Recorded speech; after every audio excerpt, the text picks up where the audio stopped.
What's up, guys? It's Evan Mazza here, back with another episode for Mazza on Sports. Happy opening day to all. It's always fun. It's always a great uh, pageantry and experience, and great deal around sports for whatever time opening day comes around. Yesterday, the Yankees kicked off the season with against San Francisco Giants in San Francisco, and then today was most of the teams. Obviously, the Atlanta Braves, Kansas City Royals didn't play today. They start their series tomorrow, but most teams had their first games of the season today. So we'll talk about opening day, talk about some of the games, talk about what I saw from the Mets today, and in their 11-7 win over the Pittsburgh Pirates. We'll talk about the opening. We'll talk about the game yesterday between the Yankees and the Giants, and we'll also give my predictions for the 2026 MLB season. And I'll give you my World Series pick for the season. So again, opening day is here. It's still, I always feel opening day should be in April. That's just my personal little nitpick about this. March 26th. I feel like it's still, or 25th yesterday. It's still very early for opening day. At least I always feel. I always feel like opening day should be at least in April, early April. Plus the weather's nicer. The weather starts to get a little nicer, but actually opening day today at Citi Field was like 60 or so degrees. So the people who are at Citi Field today for opening day for the Mets and the Pirates game was actually had a great day to go. But anyway, we'll get right into it. Opening day, what I saw from the Mets today. We'll start with the Mets, and we'll just go around opening day for the rest of the day, and then I'll make my predictions to close out the show. This will be a relatively short show, although I've said that before, and then I ramble on long. I'm already doing it right now. Anyway, the Mets won today 11-7, and to kick off the season.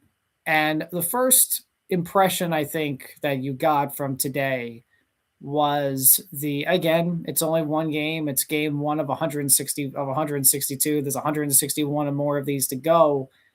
But I thought about immediately watching the Mets today. I immediately thought of last year's opening day. So the Mets played the Houston Astros on opening day last year in Houston.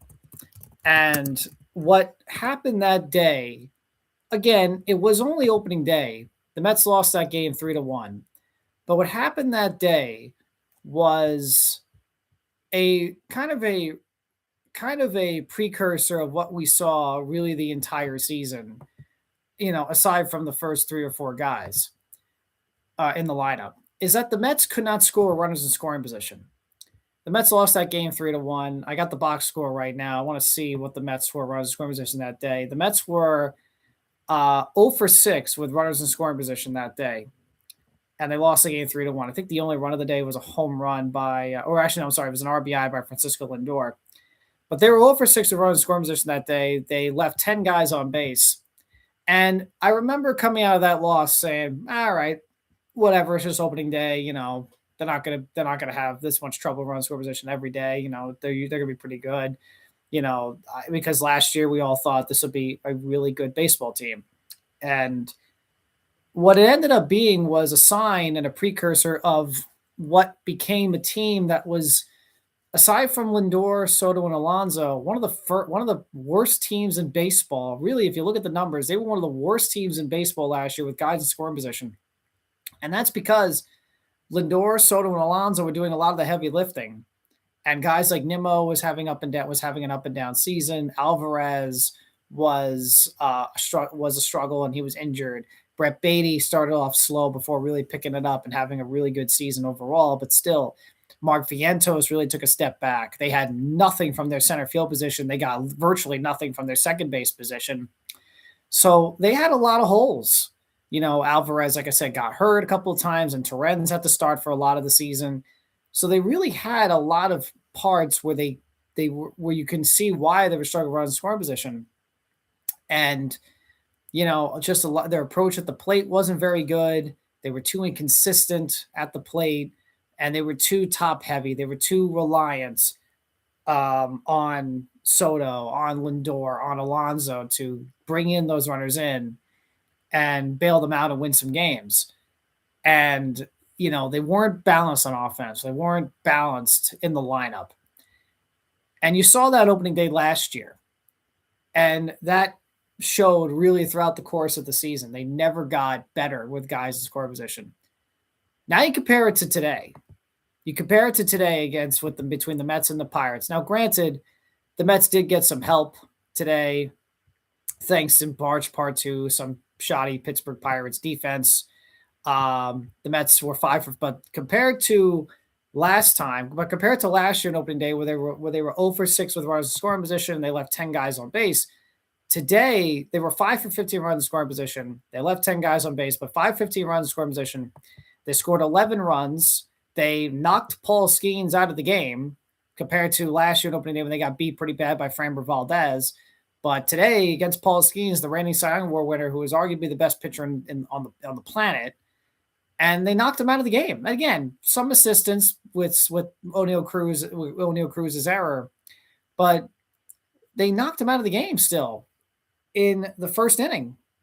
He only went 2 1/3 today in the game. And the Pirates were the ones that got up to the quick start. Freddie Peralta kind of had a so-so day. Then he allowed 2 home runs to Brandon Lau, so that really didn't help his day at all. So kind of a so-so debut for Freddie Peralta.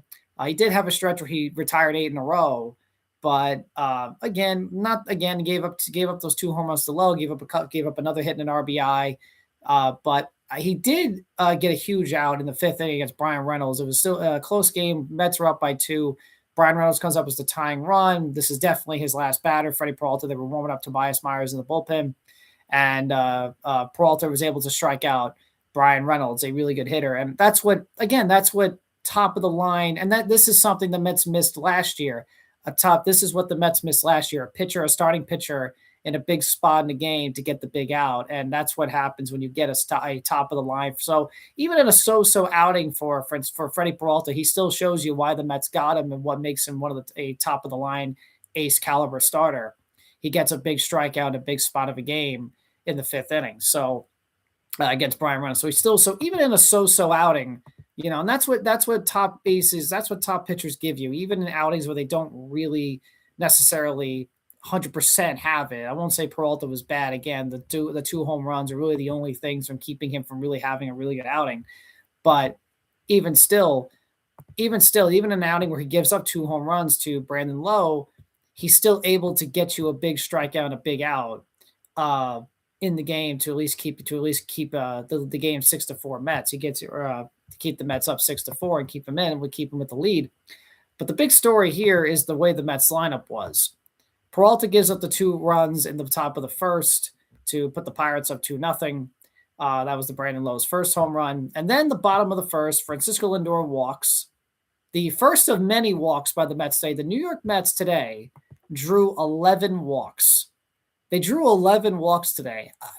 I don't think they drew 10 walks. They might have drew 10 walks at some point last season, but I can't remember if the Mets ever did draw 10 walks last season. They probably did, but it's hard to remember. So for the Mets to start the season off drawing 11 walks, that's pretty darn good. And the game starts off with a walk. Soto gets a base hit. Soto gets a base hit that moves Lindor to third. Bo Bichette, his first Mets at bat, and he has another good at bat later on in the game. He strikes out, but it was a great long at bat. But Bo Bichette gets a sac fly, gets the Mets back in it right away. It's 2-1. Polanco gets a base hit, moves the runners up, and Luis Robert walks, bases loaded. Brett Beatty then triples. This is the one. This was the one. Brett Beatty triples over O'Neal Cruz, and then to make it 4-2, Simeon gets a double to make it 5-2, and then Paul Skeens is out of the game. Paul Skeens is out of the game after he hits Francisco Alvarez, and that was it. That was it for Paul Skeens, the best pitcher on the planet.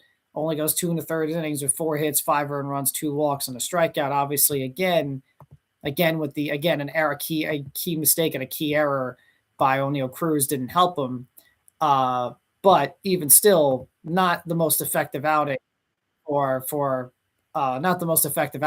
Skeens on opening day, surely. But having said that, you saw right away in the top of the first what the Mets were doing on offense, drawing walks, getting base hits. These 5 runs, none of them were on the homer. They would hit home runs later. We'll get to that in a second, but drawing walks, getting on base, getting base hits, moving the line going, pass the baton over, a more balanced offense with more consistent approach. And if you remember last year when I was doing the show and I was doing Mazza on Mets, if you remember last year, the thing that I was talking about the Mets offense was they didn't have an approach. They didn't have a consistent, well done approach on offense. It was a very much a mess in terms of their approach on offense. And right away today, again, it's only one game, only one of 162. There's 161 more of these to go. But again, I'm also basing this off what I saw from them last year, and that it was in that last year's opening day, and what I saw from them struggling around the scoring position was what we saw the entire year, and it pretty much was a huge reason why they missed the playoffs, that and the pitching fading. But going by last year, seeing the difference today, just by today, I thought was pretty good. And then later on in the game, in the bottom of the fourth, after the Pittsburgh Pirates get a run back, guess what? Francisco Lindor once again draws a walk. Francisco Lindor, he always finds a way to contribute in other ways. He didn't have a hit today. As a matter of fact, he was the only one on the team that didn't have an RBI on this game. But he still got on base 3 times and drew 3 walks and got on base 3 times and scored 3 runs. So that's just Francisco Lindor. Like, he always finds ways to contribute in a game. Then Soto walks, then Bichette, Bo Bichette. This was Bo Bichette. Actually, no, it's later in the game, but Bo Bichette strikes out swinging on 3 pitches. So this is later in the game that I was about to talk about. But Polanco then lines out. So now it's 2 outs. And Luis Robert, one of the other newly acquired Mets, he gets an RBI. So he had a good day today, Luis Robert, but he gets an RBI single through the hole, makes it 6-3 Mets. The Pirates get another run in the top of the 5th. This is on a home run an RBI double by Henry Davis off Freddie Peralta, and then Peralta gets Brian Reynolds to strike out to stop the rally from the Pirates to keep the Mets up. And then once again, Carson Bench gets a 1-out walk. We'll talk about Carson Bench in a second. Francisco Alvarez gets a base at the opposite field. Lindor draws his 3rd walk of the day, and Juan Soto gets an RBI single to make it 7-4. And then Bo Bichette, he strikes out here, but he has a 13 pitch at bat. He has a 13 pitch at bat in this game, in this at bat against Matson of the Pirates. He has a 13 pitch at bat.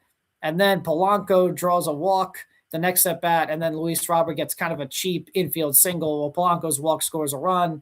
Robert again gets a little bit of a cheap infield single that gets by the pitcher, and he's able to beat out for an infield single. But even still, Bichette's at bat, while he didn't really do anything in terms of driving in a run, and he ended up striking out, that 13 pitch at bat where he was fouling off pitch after pitch after pitch after pitch after pitch was just a great at bat. It was a good at bat, even in a strikeout, because it took a lot out of Matson just to get him out. And he ends up walking Polanco on 4 pitches, and then he gives up the little infield single to Luis Robert. But still, you can see, even in a bat like Bichette had, it took a lot out of him, and I think that affected him in the next at bat or two in that inning.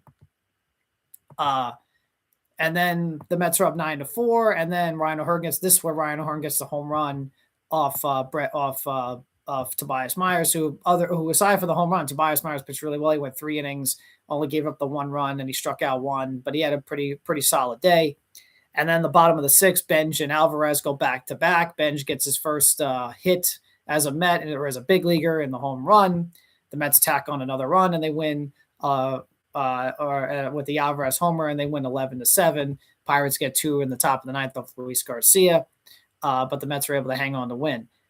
Again, what you saw from the Mets today was, or what I thought I saw from the Mets today was just a different approach on offense, more of a balanced approach on offense, not trying to rely on the big swing, working at bats, taking pitches, being patient, waiting for your pitch, drawing walks, getting runners in from first to second, second to third, getting them in to score, putting the ball in play. I think, again, if the Mets can do that it's only one of 161 of 162, but if the Mets can do that, if that's the Mets philosophy on offense all season long, they will win a lot of games. If the Mets approach like this on offense is like this all season long, they will win a lot of games. Because in order to, let's face it, the only thing that you're focused on in the National League is beating the Dodgers. And how do you beat the Dodgers? You beat them 1 through 9 in the order. The Dodgers aren't just good because they have Betts and Freeman and Shohei. They're good because they're good 1 through 9 in the order. Everybody in that lineup contributes. And that was the problem with the Mets lineup last year. It wasn't a 1 through 9 effort. It was 1, 2, 3, and then you hope for the rest of them. And, that came back to hurt them, and they couldn't score consistently regarding scoring position. And today you saw a bit of a different team and a different approach in a glimpse into what the Mets are hoping for this season. They're hoping that they're better in run scoring position. They're hoping that they're better philosophy-wise, balance-wise on offense.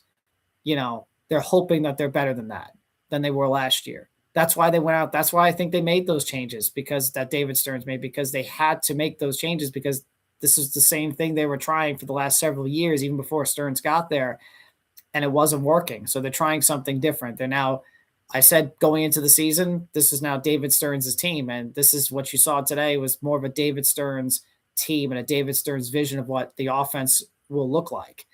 So again, they're not going to have days like this every day.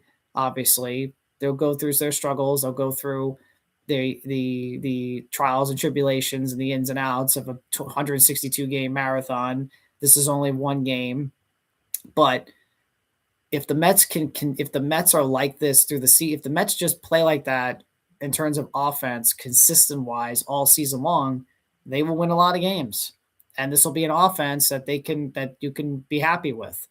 They may not bob 35 homers like Pete Alonso was doing for the last several years, or even bob 24, 25 homers like Brandon Nimmo was doing the last few years, but they can still hit. They can still grind out at bats. They can still be a tough out, even if they get out, like Bo Bichette did today, 13 pitch at bat and still ends at a strikeout, but a 13 pitch at bat, or find a way to get a runner in when just making play, making contact. Whether it was a sac fly by Bichette or a double from Beatty, or home runs from Alvarez and Carson Bench, or an infield single from Luis Robert, or walks from Polanco and such.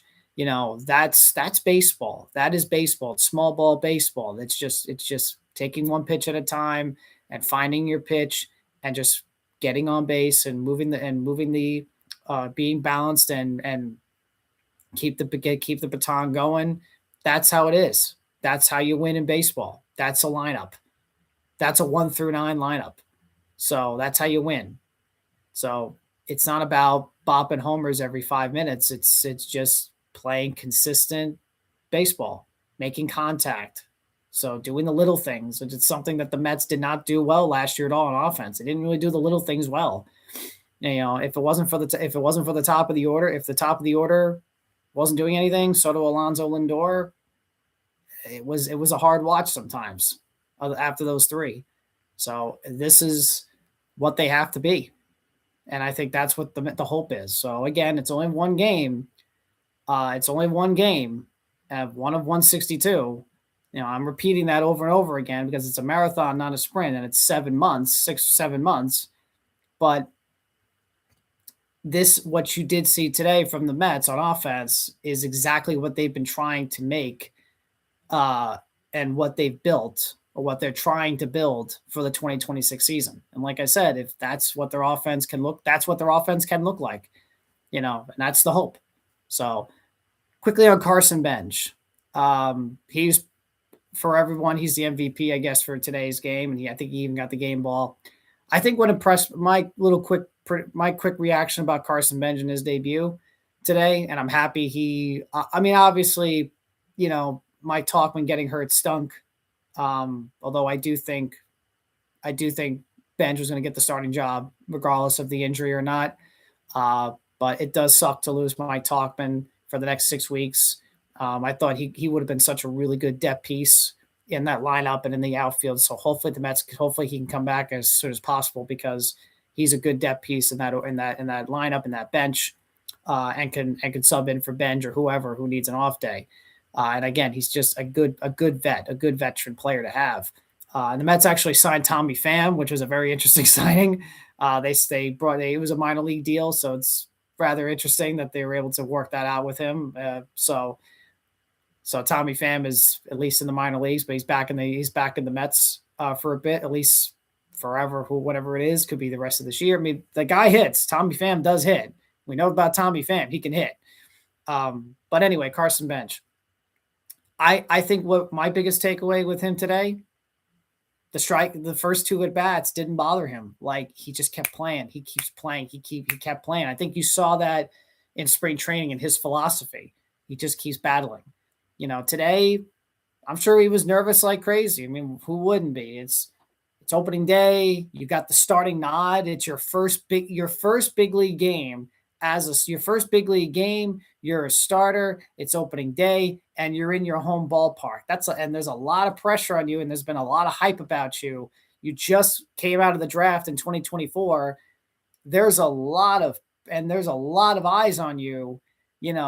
It's tough. There's got to be pressure and stress and whatever comes out as Carson Bench. And I'm sure he was nervous. I'm sure he was incredibly nervous. And first two at bats, he struck out. He's 0 for 2 with 2 strikeouts to begin the game and to begin his MLB career. And obviously that's not ideal, but hey, that's baseball.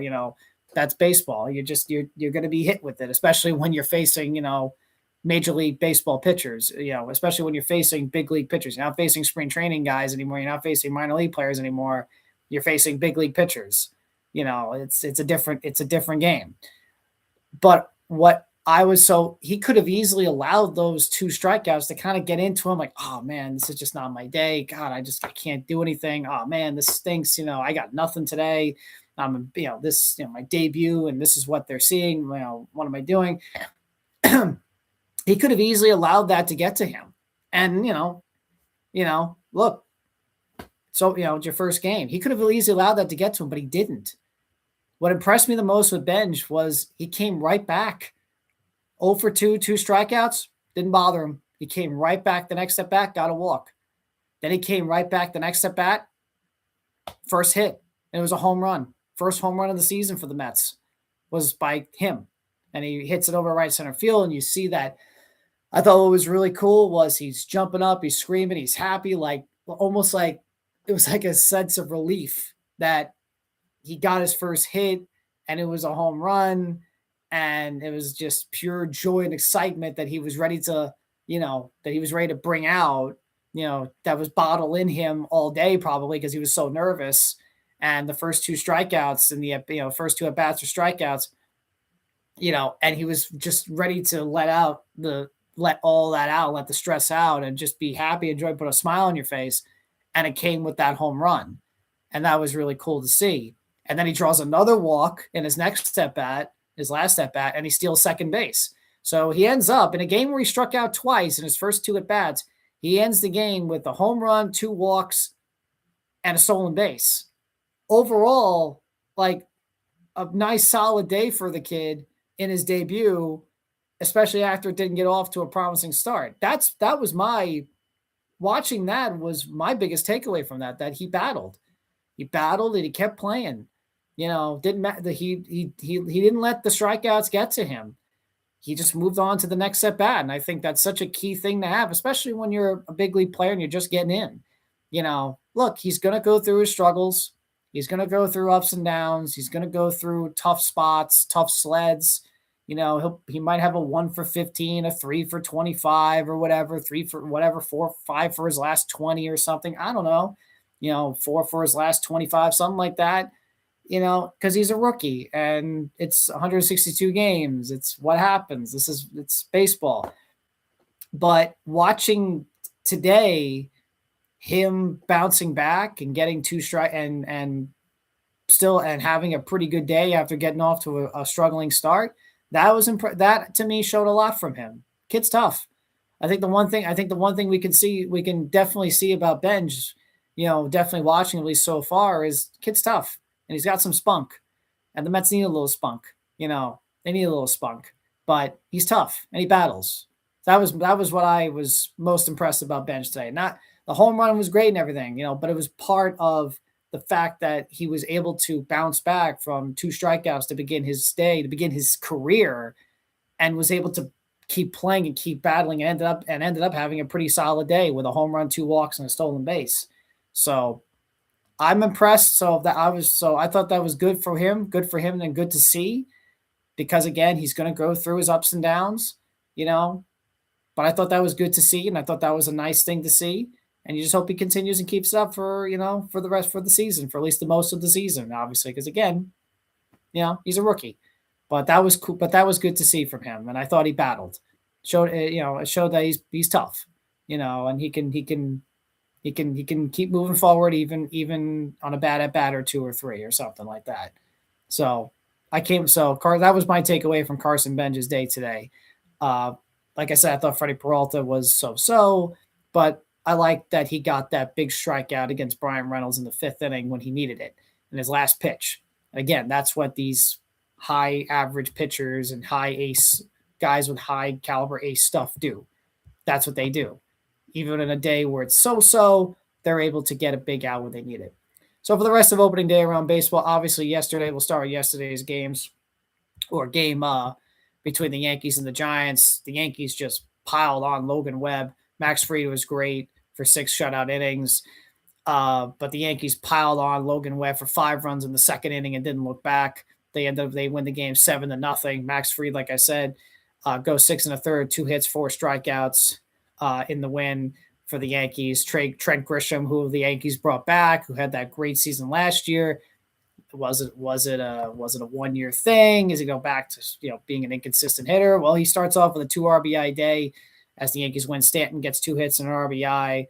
Caballero gets an RBI. Also, Caballero goes down as the first person ever to implement to challenge a pitch and do the ABS system. So congratulations to Jose Caballero. You are forever in the record books because you are the first Major League Baseball player ever in the history of the ABS to use it. So congratulations to him. He's officially in the books. Ryan McMahon gets 2 RBIs as the Yankees win 7-0 over the San Francisco Giants in the first official game of the 2026 MLB season. Like I said, the Mets beat the Pirates 11-7. The Milwaukee Brewers beat the White Sox 14-2. Jacob Mizorowski gets the win for the Brewers. The Washington Nationals, look, they got, I don't know. I don't think they'll have a surprising season or anything like that, but that was pretty impressive today to go into Chicago against Matt Boyd and win handily 10-4. Look, they got a young club. I don't think they'll win a lot of games. I don't think they'll be a real contender or anything like that, but that's a team with a lot of good young pieces that are pretty spunky. I'm using that word again. But they're tough. But they are a tough team. They got young pieces. They got young players. They're good. They're gonna be in some games this year, I think. Again, I don't think they'll win a lot of those, and I don't think they're real contenders, the Nationals. But they got some players there. So impressive for the Cubs, for the Nationals to go into Chicago, Wrigley Field against a good Cubs team and beat them pretty handily, 10-4. Angels beat the Astros 3-0. Mike Trout gets a home run in that one. The Tigers win the game 8-2 over the San Diego Padres. Terry Skubal, in my opinion, is going to be. I think it's either going to be between him and the other guy, who I'll mention next, for the AL Cy Young Award. He's battling for a contract. 6 innings, 6 strikeouts today. Could have even gone longer. I'm sure if you watch the game and saw his pitch count by the time he's in the 5th or 6th inning, he probably could have gone longer. But I think the Cy Young. I'll make my predictions later, but I think this are for at least for the division, the World Series. But in terms of the Cy Young, I think the American League Cy Young is going to come down to either him and Garrett Crochet. Garrett Crochet, Red Sox win 3-0, and Crochet goes 6 innings in this one, 8 strikeouts against the Reds as the Red Sox win the game 3-0. Again, I think that Cy Young Award for the AL is going to come down to him and Skubal. I think they're going to have a really fun battle for that Cy Young. Those two are studs. Orioles beat the Twins 2-1. The Cardinals beat the Rays 9-7. The Phillies beat the Rangers 5-3, and the Dodgers in their big home opener after and winning the World Series, their big opener after the World Series and the ring ceremonies and the hanging the banner and they raised the banner and they unveiled the 2025 championship. Uh, sorry, on the year that they won it next to the year before on the top of the stadium, right on the rafters. I should say that's the word I'm looking for. The rafters. They put that up on the rafters. They win their game 8-2. Yamamoto gets the win in that one against Zach Gallen, who, of course, returned to the Arizona Diamondbacks this season after a long free agency stint. But Yamamoto, he also goes 6 innings, six strikeouts in 6 innings, gives up 2 earned runs. Ohtani gets a hit in that game. Kyle Tucker in his debut with the Dodgers gets an RBI. Mookie Betts gets an RBI, a 3 RBI day for Will Smith, 3 RBI day for Andy Pajas. Again, this is what I mean when I mentioned the Dodgers. They beat you with all 9 guys in the order. All 9 guys in the order. That's how they beat you. They beat you with all 9 guys in the order. Ohtani, Tucker, Betts, Freeman, Teoscar, Muncy, Will Smith, Andy Pajas, Miguel Rojas. They beat you. It's not just the top heavy guys and the superstars they have. It's all the other guys too. And currently the Guardians and the Mariners, the only other game going on today, right now, Guardians Mariners tied at 3. Guardians have first and second, 2 outs in the top of the 7th inning. And the rest, and yeah, you got the Blue Jays. Now tomorrow's games, you got Blue Jays and A's. They get their season started. The Rockies and Marlins get their season started, and the Royals and Braves get their season started tomorrow. So it's A's, Blue Jays, Rockies, Marlins, and Royals, Braves tomorrow, who get their season started. For the MLB predictions, look, for me in the National League East, I'll go through each division and I'll pick my wild cards. In the National League East, I think the Atlanta Braves are going to win it. I just think that I know Atlanta's got injuries right now, and I know they're kind of in a flux. I just think they're going to be a team that's going to be really motivated, and they're going to hit better than they did last year, and they're going to be motivated to get back in this thing. They got good young pitching. I think that young pitching will get healthy, and they're going to make a run, especially deep, because, look, that division is open for the Mets, the Braves, the Phillies, but I think the Braves are going to win that division because I think they're motivated to redeem themselves from last year. I still think they're better than what they showed last year. So I got the Braves winning that division, and I got the Mets and the Phillies taking wild card spots out of the National League East. So I got the Mets and the Phillies in the wild card. And I got the Braves winning the division. In the National League Central, I got the Chicago Cubs winning the division. I do think the Pirates will be better. I did like what I saw from them in their offense today. That's an offense that I think will definitely put up more runs than they did a year ago, and they'll help complement their pitching. And Paul Skeens is not going to have outings like he did today every day. He's going to have great outings. He's going to win 15 or whatever games, and he's going to be a Cy Young winner maybe or whatever. But, he'll win the Cy Young or something or whatever. But he's going to win 15 games or so. So I think the Pirates, he'll win 15 games or whatever and be great. But I still think the Pirates are, they're getting there. And I hope they're getting there because you got pitching like that. I mean, you got to compete. But Cincinnati, they'll always compete and always be in it with Terry Francona. Again, they'll always be in it with Terry Francona, even without Hunter Green in the pitching. But I think that's going to hurt them, not having Hunter Green for at least a part of the season. But you got Terry Francona. He's one of the best. He's probably the best manager in all of baseball, if we're really being honest still. Just a better all-around manager in baseball, if we're being honest.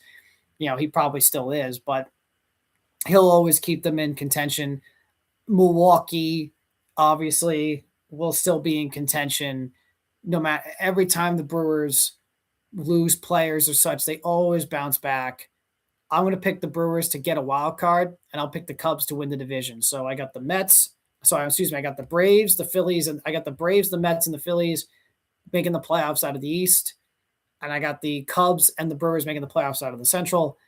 And the National League West, I mean, who else am I going to pick? Of course, it's the Los Angeles Dodgers, duh. But, so, again, National League East, Braves win the division, Mets get a wild card, Phillies get a wild card. National League Central, Cubs win the division, Brewers get a wild card. National League West, Dodgers win the division, I do think the Padres will be in it. They will compete until the very end. I think the Reds will compete till the very end in the wild card. But I just think the Phillies and the Mets and the Brewers will just be a little bit better, and they'll make the playoffs. In the American League, in the American League West, this one's probably the toughest division for me to pick. I could see the Rangers and their pitching winning. I could see the Astros having, the Astros won 87 games last year and missed the playoffs, even with, and that was supposedly a down year for them. But I still think it's Seattle. I still think the Mariners will win this division. I like what they've done on offense to improve it this season. Hope, I think although I do think the Mariners are going to need more than Kyle Riley. I don't think Kyle Riley, I think he'll have a good season. I don't think he'll have the season he had a year ago. And he really largely carried them last year. I think they're going to need more from guys like Julio Rodriguez and such. But they went and got back Josh Naylor. So hopefully their offense is a bit better than it was a year ago. But I do think they will come out of the National League West, the American League West, and win the division. Actually, speaking of the Mariners, they're down now 5-3 in the seventh inning against the Cleveland Guardians. But I got the Mariners winning the division. Brandon Donovan, Kyle Riley, again, Josh Naylor, Arozarena. I think they will be better offensively, and I think their starting pitching is going to be really good throughout the season. So I got the Mariners winning the AL West, and I think they do beat out in a close race over the Rangers and the Astros. In the American League Central, it's going to be the Detroit Tigers. I think the Guardians will be in it, as they always are, and compete. I think Kansas City should be better. I think the Royals should be better. At least they should be. But this is the Tigers' division to lose. This is their division. It's their division to lose, and I think Terry Skubal is going to carry them to that division title. I really believe that. I think he's going to carry them to that division title to win it. In the American League East, I think 4 teams are coming out in the playoffs. The American League East is the best division in the American League. It's probably the best division in all of baseball. I think 4 teams are coming out of that for the division, in that division. I think the American League East division title will go to the New York Yankees, simply because their starting pitching is one of the best in baseball, and simply because their starting pitching is really good. You got Garrett Cole, you got Max Fried, you got Cam Schlittler, you got Schmidt. I know Rodon's on the IL, Seal is in AAA, but that is a really good rotation. That is a really good top. That top 3 is as good of a top 3 as there is in baseball in that starting rotation. That top 3 is as good as any rotation in all of baseball. Schlittler, a returning Garrett Cole, and of course Max Fried. That's as good of a rotation as you're going to see in Major League Baseball. But once they get all that healthy and once they get all that rolling, and once they get Garrett Cole back from the injured list as he still recovers from Tommy John, they're going to be really good in that rotation. So I think their starting pitching, along with their offense and Judge having a Judge year, there are still holes in that offense that make me concerned and worried about them when they get into the playoffs. But in terms of the regular season, I think their starting pitching will hang on, and they'll be the ones that put them over the top to win that division. Now, who finishes second place and who I think will be the team that gives them the most competition? I think that's going to be the Boston Red Sox. I love the Boston Red Sox this season. I don't think they'll win the division because I think the Yankees starting rotation is just a little bit better than theirs, but the Red Sox starting rotation is no joke either. You got Garrett Crochet in that rotation. They went and got Sonny Gray. They went and got Ranger Suarez, who just gets innings. He eats up innings. They went and got Brian Bello, of course, still in the rotation. That is a really good Red Sox rotation that they have, and I think they'll compete. Of course, their offense, they'll still hit like they always do. Contreras and Marcelo Myers, a stud. Trevor Story can stay healthy. Jarren Duran, Wilbur Abreu, Roman Anthony. They're going to hit. They got some young bats. They're going to hit. I love the Red Sox this year. I think they get a wild card spot. I think they get the top wild card spot. I love Boston this year, but I just think the Yankees starting rotation will, like I said, will beat them out. But I do love the Red Sox this year, and I think they get in the playoffs. Who gets the third wild card spot? I think that's, or who gets the second wild card spot after Boston? I think will be Toronto. I think the Blue Jays, obviously, again, they lose Bo Bichette, but I still think that's a good enough lineup with Guerrero and with Alejandro Kirk and such, and Dalton Varsho. And then I think they're starting pitching. I know they lost Chris Bassett to ironically, the Baltimore Orioles in the AL East. We'll get to them in a second, but I still think the Blue Jays are good enough to at least get a wild card spot. It's unfortunate that they didn't win the World Series last year, because that might have been their best shot to win it. But I still think they'll be good enough to get a wild card, make the playoffs. And then we'll get to the Baltimore Orioles. I think they get the last wild card spot. I'm still a little concerned about their starting pitching, although Trevor Rogers pitched great today. I think their offense will be much better than it was last year because they simply will. That offense, even before Pete Alonso, you look at that offense and go, there's no way it should be that inconsistent. And it just was. But I think their offense will be much better this season with the acquisition, with the free agent signing of Alonso. They'll hit home runs. They'll hit a ton. And I think will be an interesting aspect to watch with them is the back end of their bullpen. They lost Felix Bautista for the rest of the season, but they got Ryan Helsley, and Ryan Helsley struggled with the Mets last season as a setup guy, but now he's back in his regular closer role with the Orioles. And today he was pretty impressive. He gave up a base hit, but he struck out the side. He struck out the other three batters, and his fastball was hitting like 101, 102, 103, something like that. He looked like Ryan Helsley again. Looked more comfortable back as a closer. So that'll be interesting to watch. I think their starting rotation will be interesting. I still have questions about it. Shane Baz, we'll see how, let's see if Trevor Rogers can kind of be what we think he can be, if he can show more outings like he did today.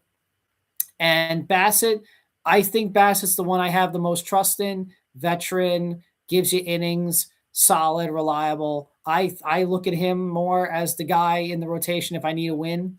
But if they can get Trevor Rogers to pitch like he did today, that's huge for at least the rest of the, for at least the majority of the season. That'd be huge. But we'll see. But I still have my concerns with that starting rotation. But I think their offense will be good enough to get them a wild card spot. So I think 4 teams are coming out of the playoffs in the American League between the Yankees division, Red Sox, Blue Jays, and Orioles in the wild card. In the AL Central, I got the Tigers. And the AL West, I have the Seattle Mariners. World Series prediction. Who do I think is going to the World Series in the American League? As much as I look around the American League, I look at the American League and I go, who could really get that? Who could really get that pen? Like really, who? It's wide open in the American League.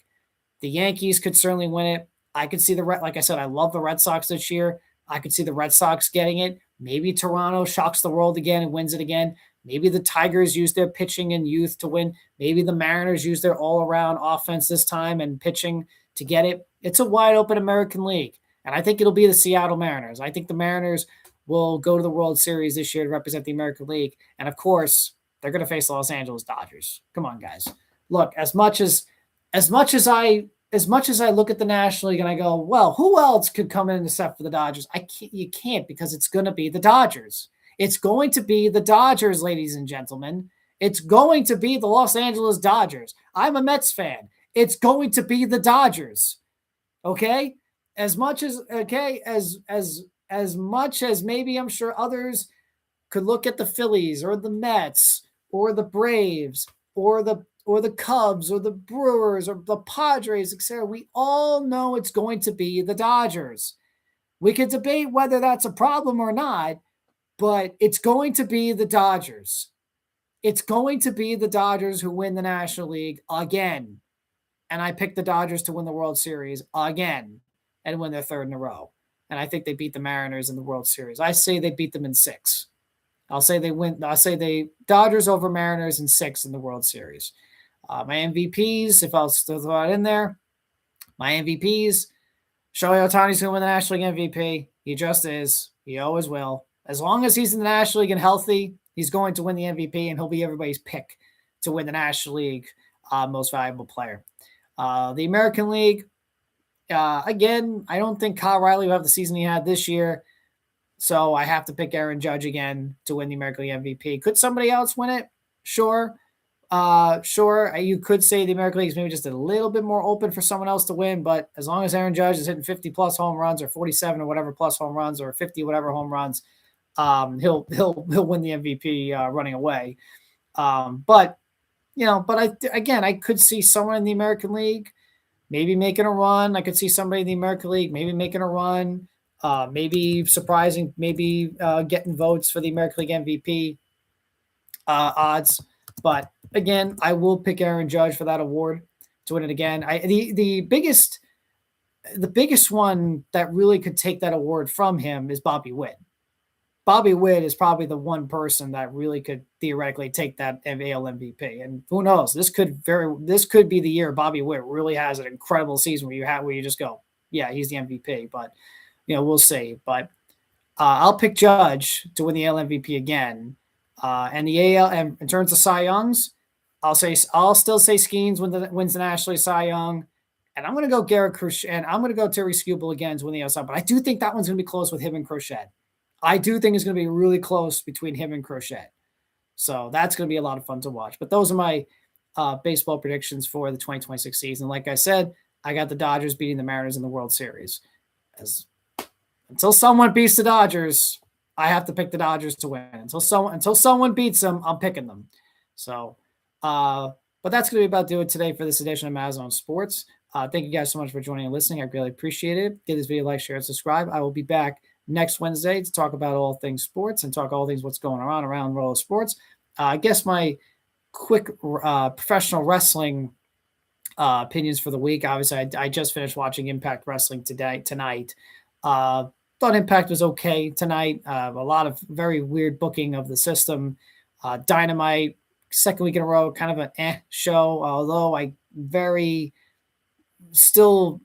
kind of baffled that they ran Kenny and Swerve opening the show instead of main eventing, but they had them open the show and Kenny won. So Swerve is now no longer the number one contender. It's Kenny, and it will be Kenny versus MJF at AEW Dynasty for the AEW World Title. And it just smells like Swerve, and you just know Swerve's going to get involved and he's going to win. And he's going to cost Kenny the match, and that will open up for the third match.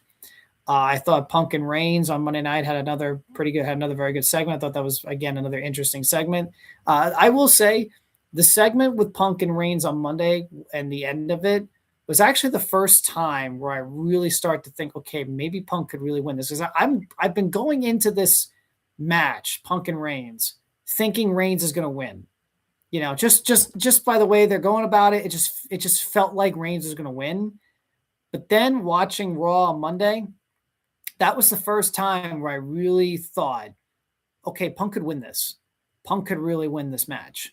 So it's very 50-50.